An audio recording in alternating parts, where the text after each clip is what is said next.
So, according to Jim Harbaugh, the Bears are going to draft J.J. McCarthy with the number one overall pick.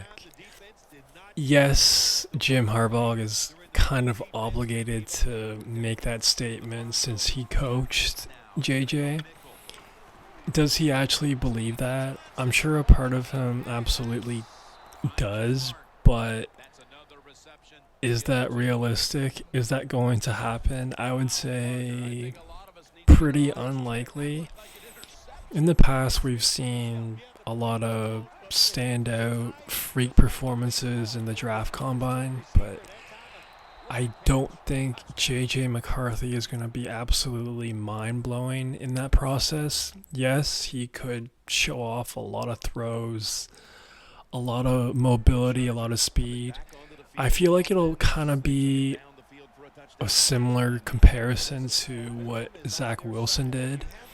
Zach Wilson had that viral throw of him throwing like a 80-yard PA in that dome, and it was cool. It was definitely like an internet type of throw. But back to JJ, I don't really foresee that happening. To play the devil's advocate, the Bears are kind of a funky organization. To recall back to the 2017 draft, I think, they traded up a spot to get Mitch Trubisky. One spot. They gave the 49ers, two first round draft picks to move up one spot to draft Mitchell Trubisky. So, I mean, if anything weird or just poor is going to happen to any team in the draft, it's probably going to happen to the Bears. So maybe Jim Harbaugh is right. Maybe they will draft J.J. McCarthy. But in all seriousness, no. They should draft Caleb Williams and they should trade Justin Fields. I feel like if they don't draft Caleb Williams, that would be such a monumental franchise mistake. I mean, it really, it doesn't matter how you feel about Justin Fields. You gotta trade him, specifically because once you draft a quarterback, it resets the window for your team because you have an extra 4 years before you gotta pay the guy. So it doesn't matter how you feel about Fields. You gotta draft Caleb Williams. I would say the only out would have been if Justin Fields took the Bears to the NFC Championship or the Super Bowl, or they had a season like the Lions just had. Then it would be like, all right, you got to pay this guy, you got to run it back, add some pieces, and let's get it. But that didn't happen. Maybe somewhere out there in a alternative universe, the Bears are on top and doing great, but not this one, unfortunately. But like I said, things are about to get real interesting, and there's going to be a lot of rumors, a lot of smoke.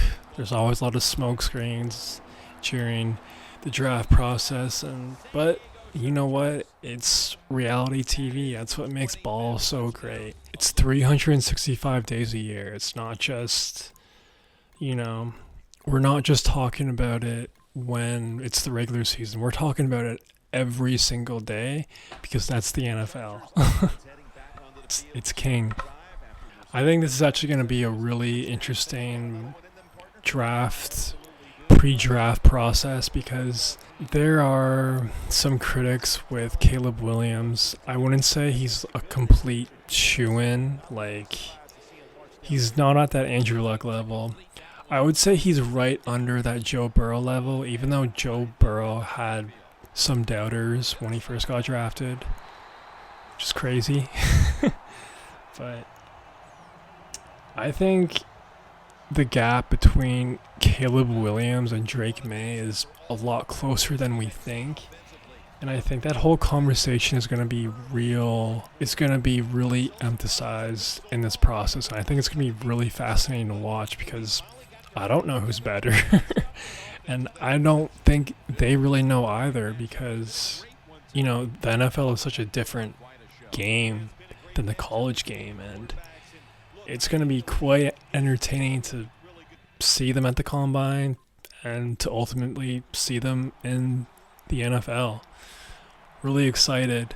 But not only that, you got Jaden Daniels, you got Bo Nix, and you got Michael Penix. Those three guys are very intriguing to me because honestly, I don't know much about Jaden Daniels. I really don't. He's just a big question mark to me.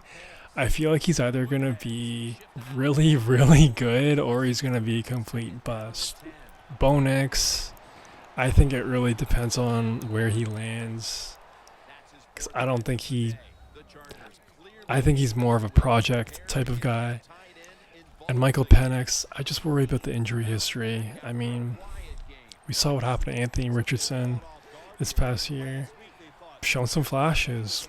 He has potential for sure, but the best availability is availability. And if you can't stay healthy, then you're kind of useless, and it's kind of a waste of everyone's time, effort, and energy.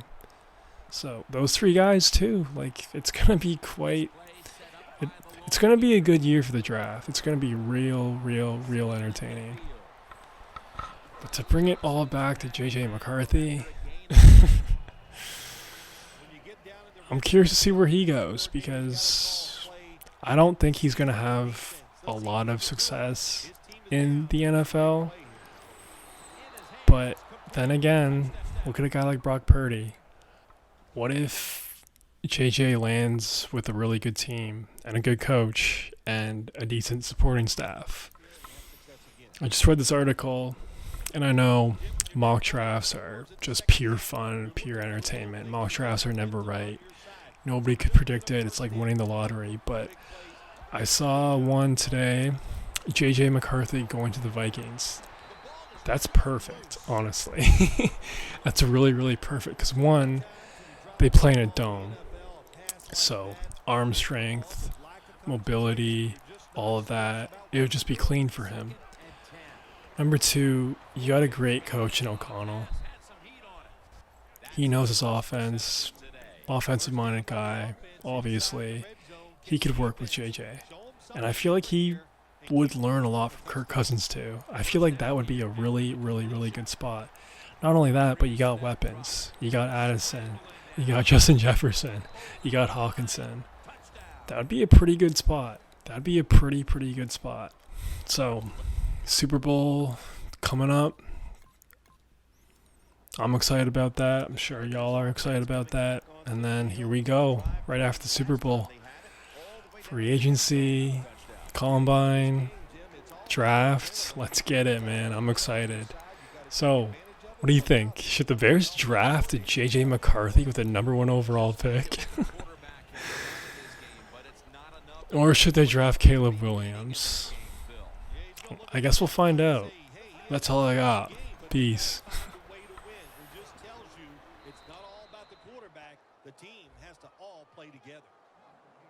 Well, the quarterback showed off his arm strength that time, didn't he? He put the football right on the money, on a line, right into the receiver's hands. Woodhead's going to take the handoff now.